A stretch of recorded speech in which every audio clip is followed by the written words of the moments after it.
नमस्कार, मैं रवीश कुमार। स्मृति ईरानी को इतना समर्थन तो चांदनी चौक और अमेठी में भी नहीं मिला होगा जितना उनकी योग्यता के मामले में मिल रहा है।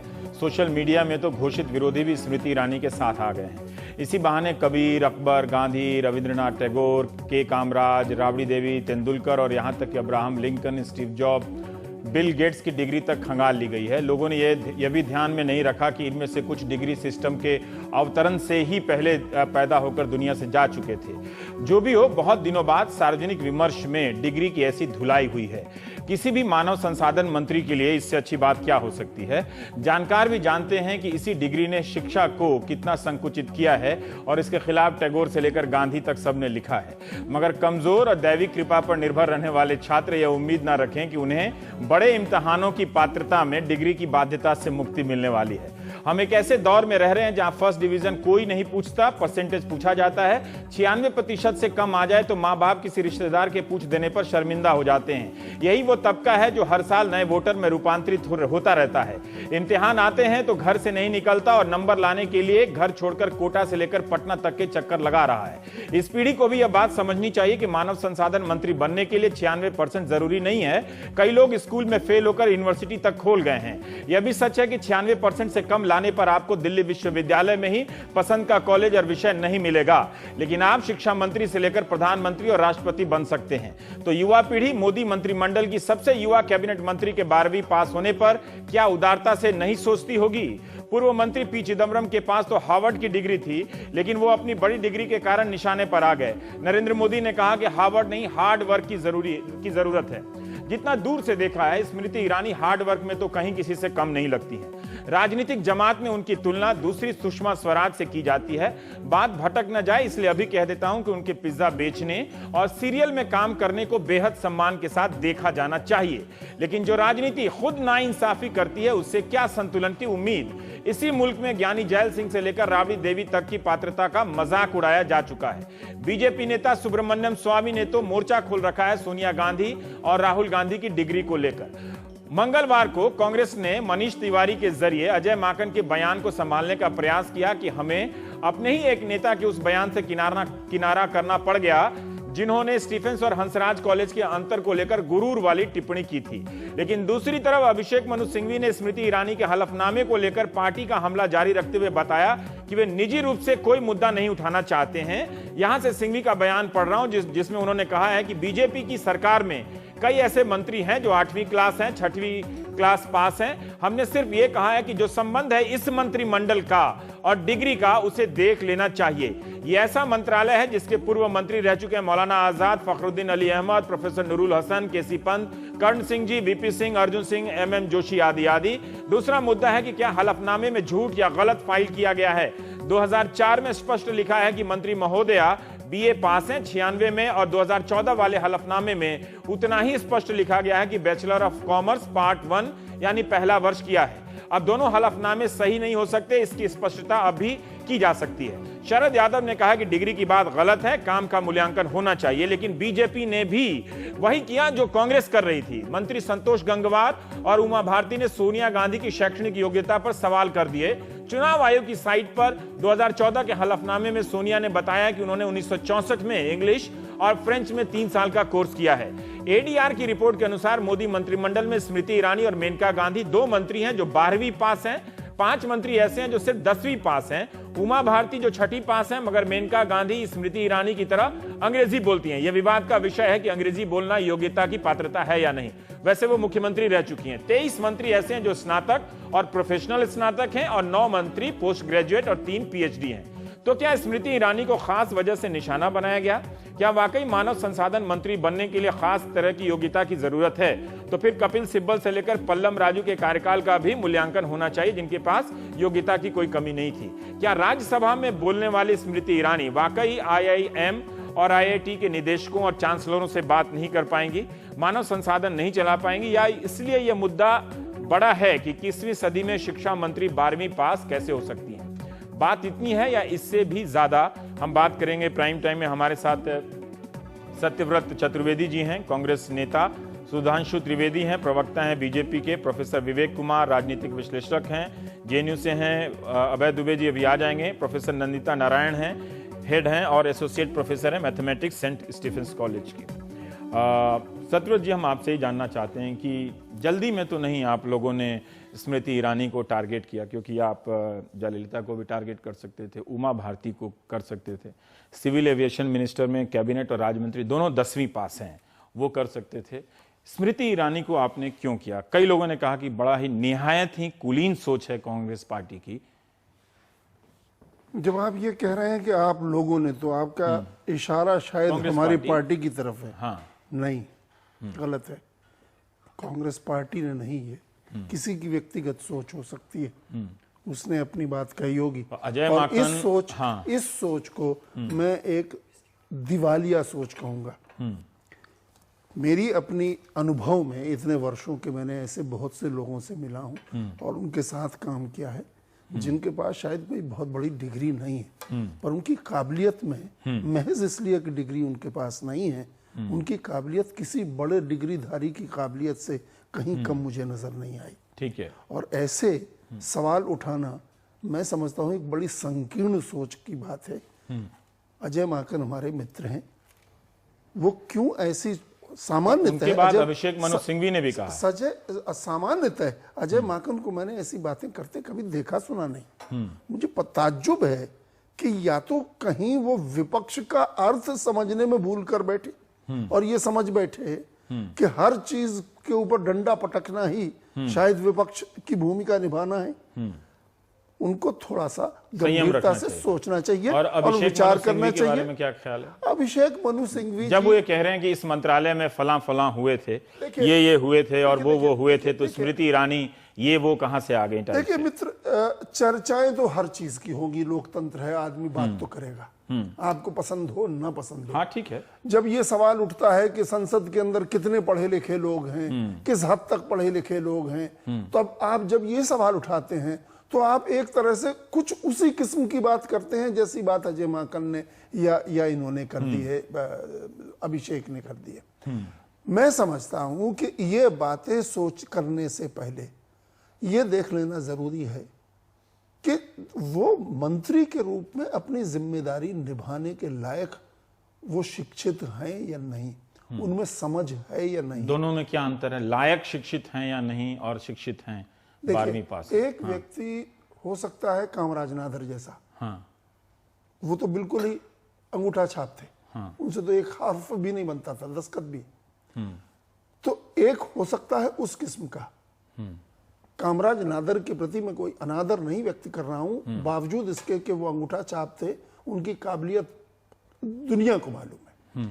मैं ये कह रहा हूं, ऐसे आदमी को शिक्षा मंत्री बनाना क्या जरूरी है कि जो दस्तखत भी नहीं करता हो? ये सवाल उठता अगर तो जायज था। मैं ये कह रहा हूं, यही सवाल अभिषेक मनु सिंघवी ने बाद में उठाया। गलत है।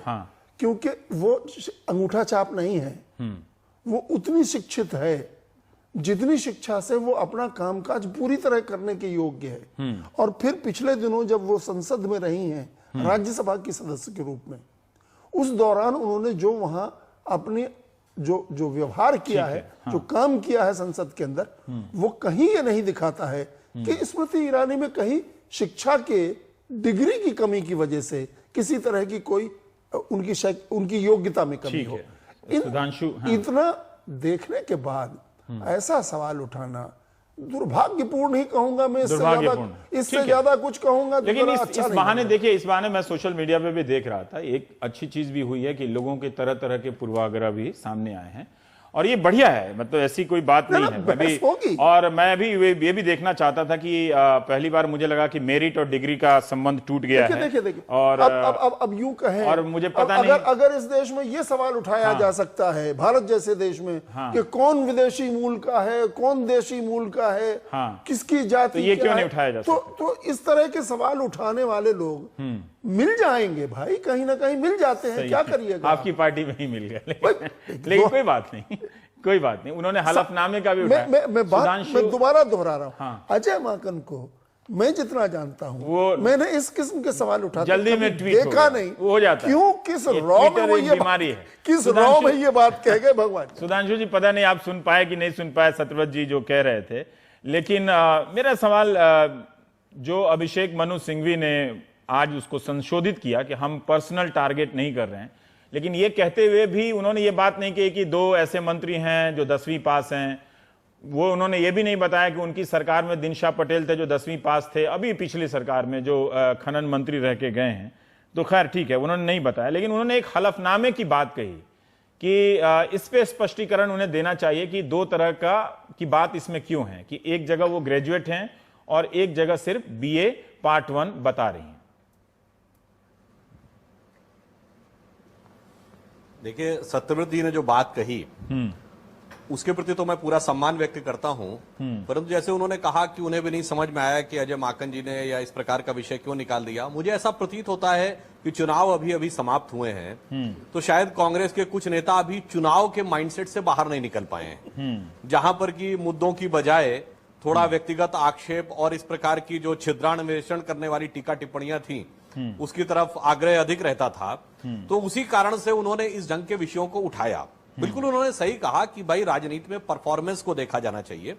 इससे पहले ही मैं ये भी कहूंगा, भारत के राजनीतिक इतिहास में आप देखें, डॉक्टर मनमोहन सिंह का बायोडाटा सबसे उच्च कोटि के एकेडमिक बायोडाटा में से एक होगा प्रधानमंत्री में। उसके मुकाबले Atal ji simple post graduate थे और इंदिरा गांधी जी ग्रेजुएट ही नहीं थी।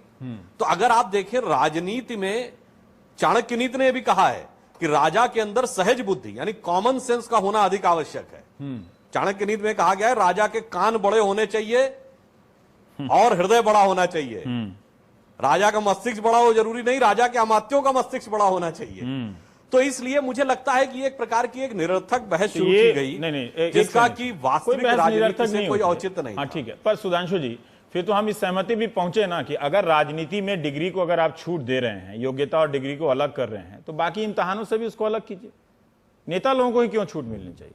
फिर IAS के इम्तहान से भी डिग्री हटाइए, फिर डॉक्टर के इम्तहान से भी हटाइए, क्यों छूट मिलनी चाहिए नेता लोगों को? वहां भी सहज बुद्धि की जरूरत है।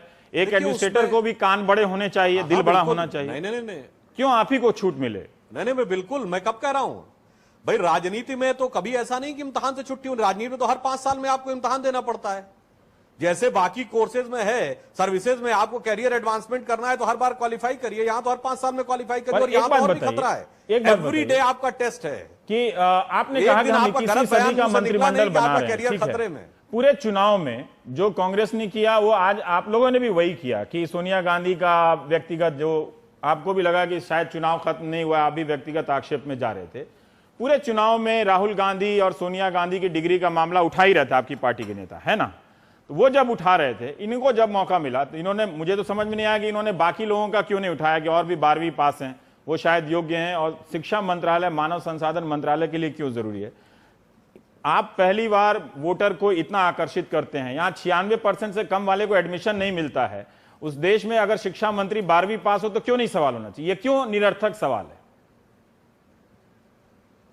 देखिए बता रहा हूं, इसलिए अगर हम इस पैमाने पे देखें तो देश का स्वास्थ्य मंत्री जो होता है वो डॉक्टरी के बारे में क्या जानता है?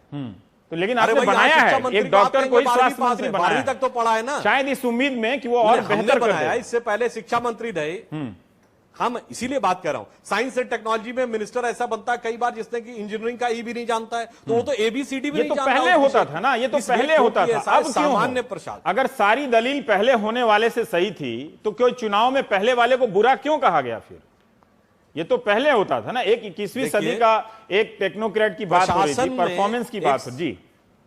और आप खुद बीजेपी के ऑफिस बेरर में काफी पढ़े लिखे लोगों में से एक हैं। आपकी डिग्री, अब मैं ठीक मुझे याद नहीं है, लेकिन मुझे जहां तक ध्यान है कि आपकी भी PhD है और इंजीनियरिंग से जुड़े विषय में है ना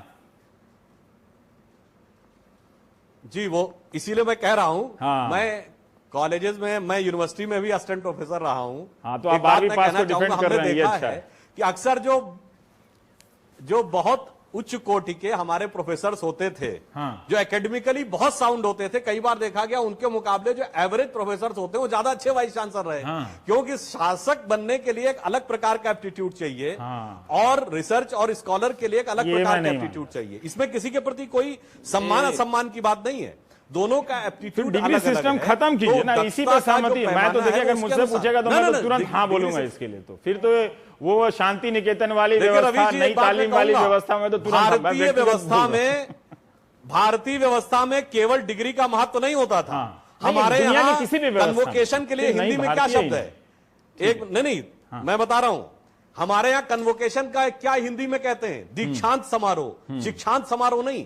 भारतीय परंपरा में कहा जाता है इस व्यक्ति की शिक्षा दीक्षा कहां हुई, यानी उसके संस्कार, उसकी ट्रेनिंग, उसका social orientation, that is considered more और equal important than the degree.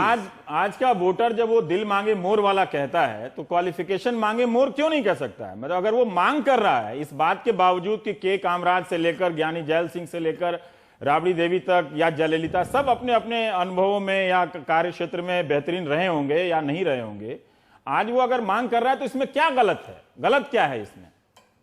मैं नहीं कह रहा कि किसी 12वीं क्लास वाली पढ़ी लिखी कोई बेहतरीन शिक्षा मंत्री नहीं हो सकती हैं, लेकिन आज आप जिस नए वोटर की मांग करते हैं जिसका 96% से कम में उसका हिस्ट्री में एडमिशन नहीं होता है, केमिस्ट्री में या फिजिक्स में, वो उसको अगर वो एजुकेटेड शिक्षा मंत्री की मांग कर रहा है तो क्या गलत मांग कर रहा है? नहीं, वो विषय अपनी जगह सही है। आपको जिस विषय में और जिस क्षेत्र में ऊंचाई पे जाना है उसका इम्तिहान पास करिए। राजनीति का इम्तिहान है, चुनाव लड़िए, जनता के बीच में जाइए, जनता की चीजों को समझिए और उसके बाद आप पास करके आइए। तो जिस फील्ड में आप हिस्ट्री में तो हिस्ट्री में क्वालिफाई करिए, इंजीनियरिंग में तो इंजीनियरिंग में क्वालिफाई करिए, आईएएस बनना है तो एडमिनिस्ट्रेशन में क्वालिफाई करिए, राजनीति में क्वालिफाई करिए। सुधांशु जी, अब विवेक कुछ कह रहे हैं, उसी पॉइंट पे आ रहा हूं। सुधांशु जी, बड़ी विनम्रता से कहूंगा कि उसी इम्तिहान में तो वो फेल हुई थी, अमेठी में फेल हो गए और तब भी आपने पास कर दिया उनको। चांदनी चौक में नहीं, अमेठी में कपिल सिब्बल के खिलाफ भी उतरी थी वो कपिल सिब्बल के खिलाफ भी उतरी थी, तो फंस गया। लेकिन अब विशेषाधिकार वाला दलील है, प्रधानमंत्री का विशेषाधिकार होता है, इसमें आप क्यों बोलते हैं? चलिए ठीक है, अब आते हैं, जरा आप लोग काफी बोले। नहीं, विशेषाधिकार की बात नहीं है भाई, वो राहुल गांधी के खिलाफ लड़ी थी। और क्या? तो राहुल गांधी की ऐसा बात तो आप मुझे ही बोल देते, मैं भी लड़के आ जाता, कम से कम मिनिस्टर तो बन जाता। 5 से 60,000 पे ले आए। आपकी दलील द्वारा जो आपने दलील नहीं ठीक है, जिन राहुल गांधी के बारे में आप जीतने की बात कर रहे हैं, मैं विनम्रता के साथ कहना चाहता हूं कि उनको अपनी पार्टी में संजय सिंह को आसाम से राज्यसभा दे के लाना पड़ा अमेठी की सीट सुरक्षित करने के लिए। यही तो मैं चाहता हूं कि आप दोनों में जो एक व्यापक सहमति है कार्य प्रणाली और संस्कृति में, वो लोगों को पता चल जाए, और कोई बात नहीं। मैं भी ये मानता हूं कि 96% में लाके जिसका एडमिशन नहीं होता है उसको इतनी समझ है कि वो समझ रहा है कि 12वीं पास कोई मंत्री रहेगा तो अच्छा काम कर लेगा, और वो समझ रहा है कि हमारे राजनीति में योग्यता जो है वो किन्हीं और कारणों से वो आती है कि आप कितनी चुनौतियों का सामना करते हैं, कैसा प्रदर्शन रहता है, वो एक अलग बात है। क्यों ये बार बार ये बात इस पर जोर दिया गया कि मानव संसाधन मंत्रालय चलाना है तो पढ़ा लिखा होना जरूरी है? देखिए, मैं इससे सहमत नहीं हूँ। एक मिनिमम लेवल तो ठीक है, ज़रूरी है कि आपको मतलब इतना लिटरेट होना है, आपको एक लेवल तक एजुकेशन होना है, लेकिन उसके बाद आप सिर्फ डिग्री देख के आप तय करेंगे कि काबिलियत है, ये इससे मैं बिल्कुल सहमत नहीं हूँ। इन्होंने जो जवाब नहीं दिया, मैं देना चाहती हूँ कि ये जनता के प्रतिनिधि हैं, तो जिस देश में केवल 12% उस एज ग्रुप के यूनिवर्सिटीज में कॉलेजेस में आ सकते हैं, तो बाकी जो लोग हैं उनका प्रतिनिधित्व कौन करेगा? और दूसरा यह है कि ये सिचुएशन बदलेगी कैसे अगर हम एलीट लोग आपस में ही एलीट लोगों को ये जिम्मेदारियां देते रहें। एलीट मतलब एक एजुकेशनल एलीट हो गया है, एक तरह से प्रिविलेज्ड हो गया है, तो फिर ये बदलेगा कैसे? हालात देश के बदलेंगे कैसे? आज सबसे बड़ा मुद्दा हमारे सामने ये है कि क्या पब्लिक फंडेड एजुकेशन कंटिन्यू करेगा कि नहीं करेगा? क्या देश की जनता को शिक्षा जो उसका मौलिक हक है मिलेगा कि नहीं मिलेगा? जो पिछली सरकार नहीं देने को तैयार थी, पिछली सरकार की सबसे बड़ी गलती, और यूनिवर्सिटी के टीचर्स कभी उनको इसके लिए माफ नहीं कर सकते हैं कि वो पूरी तरह से प्राइवेटाइज करने के लिए और फॉरेन यूनिवर्सिटीज को लाने के लिए और कॉर्पोरेट सेक्टर के इशारों पे नाच के उन्होंने दिल्ली यूनिवर्सिटी जैसी बड़ी यूनिवर्सिटी को तबाह किया। जिस तरह की रिस्ट्रक्चरिंग की, बिल्कुल जीडीपी में जो उन्होंने हम लोगों को वायदा किया था कि 6% लगाएंगे, 2.5-3% से ज्यादा कभी गया नहीं एजुकेशन। इनका भी वादा है, बीजेपी का इनका वादा है, तो हम चाहते हैं ये हम इस पे इनको इस कसौटी पे देखेंगे कि स्मृति ईरानी जी क्या वो 6% हमको दिलवाएंगी? क्या वो ये पब्लिक फंडेड एजुकेशन को बचाएंगी और उसको और ज्यादा बढ़ाएंगी? क्या उसकी क्वालिटी एक और बात बरकरार रखेंगी? एक और बात जो अभिषेक मनु सिंघवी कह रहे थे कि वो IIM के डायरेक्टर से जब मिलेंगी, वाइस चांसलर से मिलेंगी, तो क्या बात करेंगे? नहीं, उसमें ऐसी कोई बात नहीं, वो आत्मविश्वास के साथ उनको मिलना चाहिए।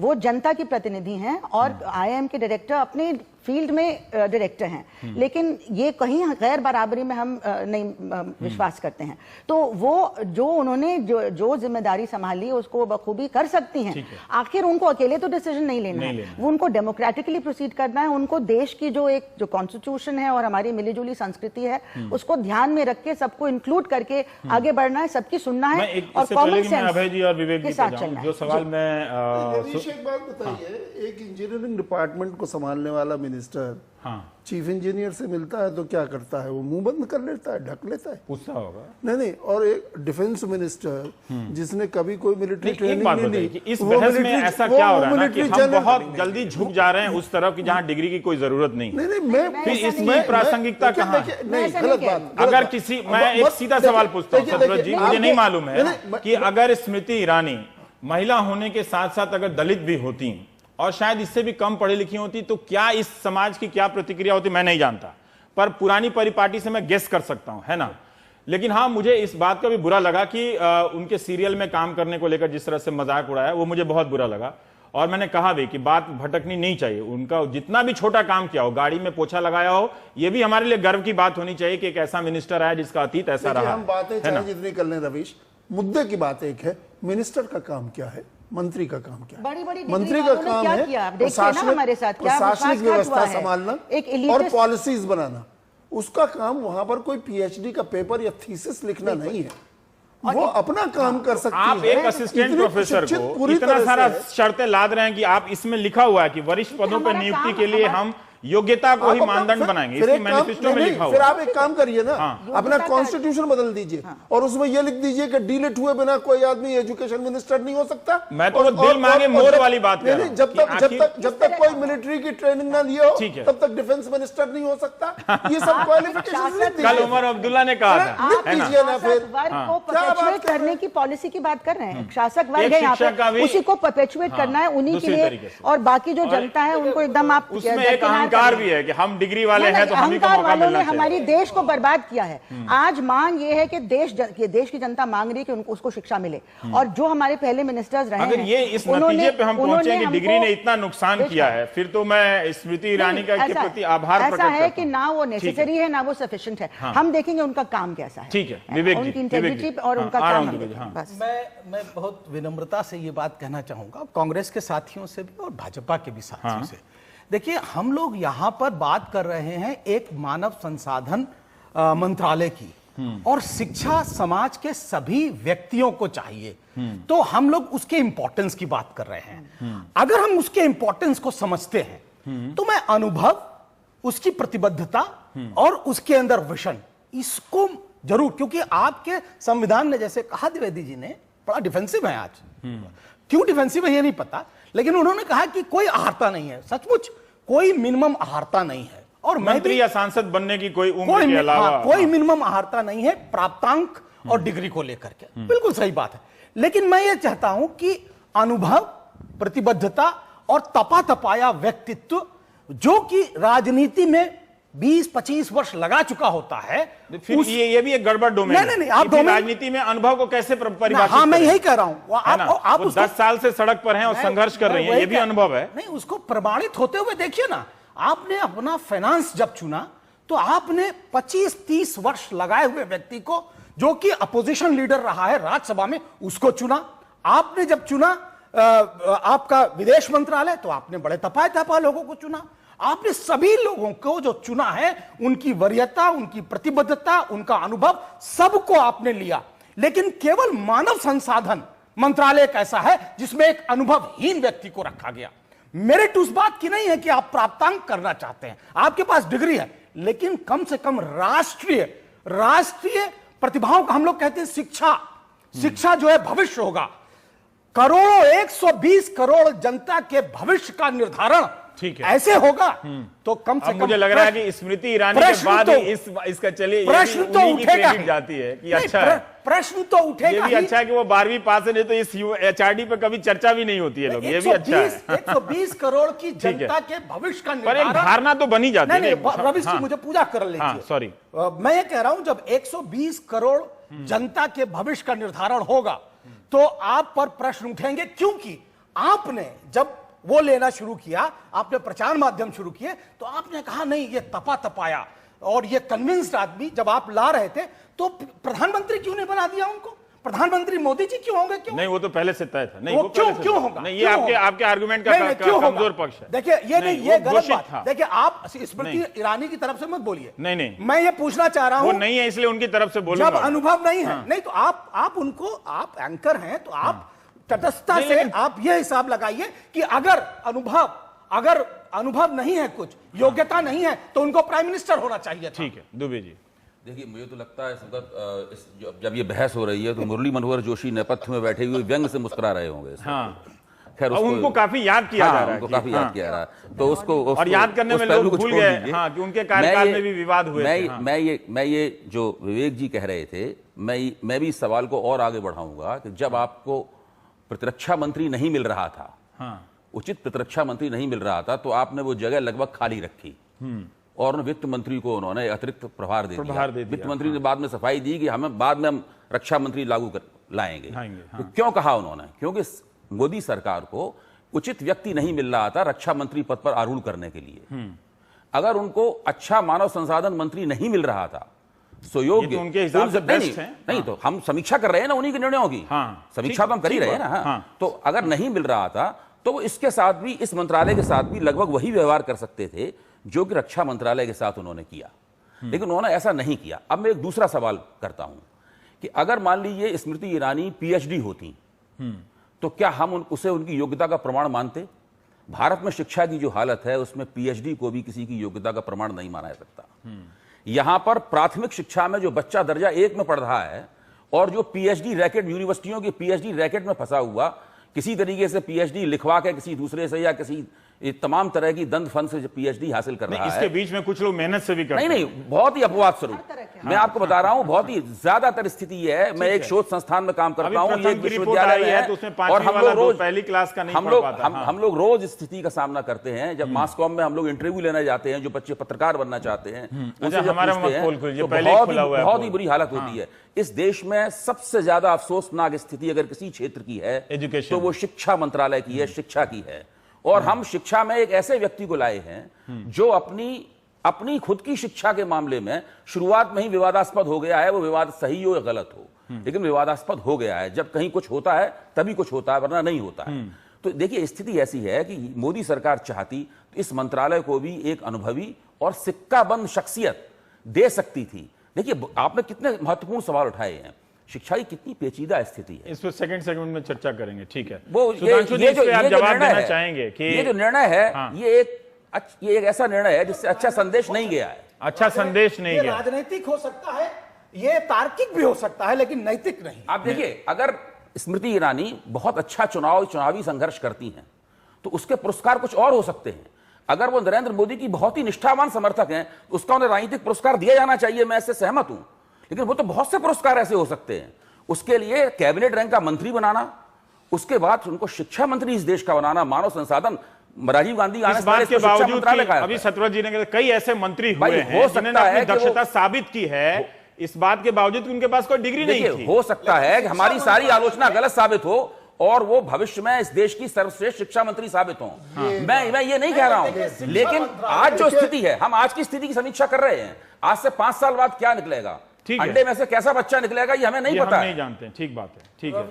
वो एक अच्छी शिक्षा मंत्री अगर साबित नहीं हुई, हम आलोचना करेंगे, बिल्कुल नहीं छोड़ेंगे।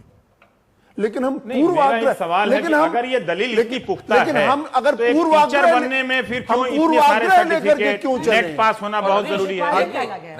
अगर शिक्षा मंत्री के रूप में वो एक अच्छी मंत्री साबित नहीं हुई, जरूर आलोचना होगी, लेकिन पूर्वाग्रह के आधार पर, इसलिए कि वो 12वीं पास है, इसलिए हम उनकी आलोचना करने लगे। मैं सहमत हूं। रवीश जी, 20 साल से शिक्षा को कभी भी सीरियसली नहीं लिया गया।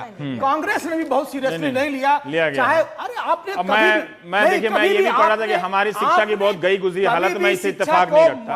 हम दुनिया के उन 200 यूनिवर्सिटी में नहीं आते, तब भी हमारी उपलब्धि बड़ी है, कम नहीं है। आपने इसको इलीट तक सीमित कर लिया। इतना नेगेटिव मैं नहीं हो सकता। इलीट तक सीमित कर लिया। आपको पिछली सरकार ने जीडीपी का 2.5 वो सब अच्छा, आप इनको बात नंदिता जी को बोल लेने दीजिए। आप मतलब सरकार ने बहुत सीरियसली सीरियसली लिया बड़ा इसलिए सीरियसली लिया, तभी 2.5 ओह, आपका विवेक, हाथ लगा। विवेक, क्या बात है? कंट्रोल, देखिए, कंट्रोल, मैं तो विवेक। उसके क्रिटिसिज्म में कह रही हूँ, तभी तो शिक्षा के संग सबसे ज्यादा खिलवाड़ किया गया, शिक्षा को टारगेट किया गया, शिक्षा को हथियाने की कोशिश की गई मार्केट फोर्सेस द्वारा, और अभी भी वो कोशिश है, चाहे पार्टियां बदल जाएं। तो हमें ये डर है कि कहीं क्या वो नीति बदलेगी, जो कांग्रेस सरकार की शिक्षा नीति थी, क्या वो बदलेगी सुधांशु, कि इस पे कहना नहीं, चाहेंगे ये मेन क्या? चीज है। और कुछ भी हो, जो भी एजुकेशन मिनिस्टर है वो सरकार की नीति को लागू करेगा। हम लोग मतलब ठीक है। इंडिविजुअल अपना ठीक ला है। सकते हैं, हम लेकिन इस वो पे क्या नीति वाले नीति पे है, आएंगे। हम सुधांशु, जानना अगर जाते चाहेंगे। जाते ब्रेक पे जाना है, अभय जी जो कह रहे थे कि आप डिफेंस के लिए इंतजार करते हैं, ठीक है, इसके लिए भी इंतजार कर सकते थे, और ये हो सकता है कि अन्य मामलों में बेहतर हों, लेकिन इन्हें और भी किसी तरीके से पुरस्कृत किया जा सकता था। जो संदेश गया, विवेक भी कह रहे हैं, वो शायद उतना इनके हिसाब से उचित नहीं है। देखिए, अभय जी ने और विवेक कुमार जी ने जो आशंका व्यक्त की है, मैं उसको पूरी तरह खारिज नहीं करता हूं। आशंका व्यक्त की जा सकती है, वो संभावनाएं सोची जा सकती है, परंतु मेरा सिर्फ इतना अनुरोध है कि कम से कम निश्चित समय गुजर जाने के बाद हम उस प्रदर्शन को देखने के बाद अपनी धारणा बनाएं तो अधिक उचित होगा। हमारा विश्वास है कि सरकार में और इस मंत्रालय में भी हम लोगों ने जैसे पिछले समय में बहुत अच्छे अच्छे कार्य किए थे एचआरडी मिनिस्ट्रीज में, जो पिछले समय में रहा, मैं उसके डिटेल में नहीं जाता क्या क्या मेस क्रिएट हुआ, हम लोग एक अच्छा प्रदर्शन करने में सफल होंगे। और मैं अनुरोध चाहता हूं कि कम से कम एक आध साल का समय देने के बाद हम धारणा बनाएं तो अधिक उचित होगा। ठीक है, हम एक छोटे से ब्रेक के बाद आएंगे, तो थोड़ा वो नीति वाले इलाके में बात कर लेते हैं। अगर आप बता सकें कि क्या FY यूपी के बारे में, या जो केंद्र पिछली सरकार की जो नीतियां रही हैं उसमें आप सचमुच कोई बड़ा बदलाव करने जा रहे हैं। और एक सवाल और है कि कहीं ये हमारे इंटेलेक्चुअल्स का अहंकार तो नहीं है, माफ कीजिएगा दुबे जी और विवेक जी, कि एक महिला बनने जा रही है और वो शायद उस मंत्रालय की पात्रता के अनुसार वो उतनी योग्य नहीं है सर्टिफिकेट वाली, तो हम उसका सामना कैसे करेंगे? जेंडर इशू मत लाइए, हम लोग मैं जेंडर नहीं, मैं लाना चाहता हूं कि कई लोग चाहते हैं कि मैं लाऊं, मैं उससे क्यों हम भागूं? लोग मैं छोटे gender- से एक ब्रेक के बाद आ जाने दीजिए जेंडर स्त्री हैं इसलिए इस पर चर्चा नहीं कर रहे हैं।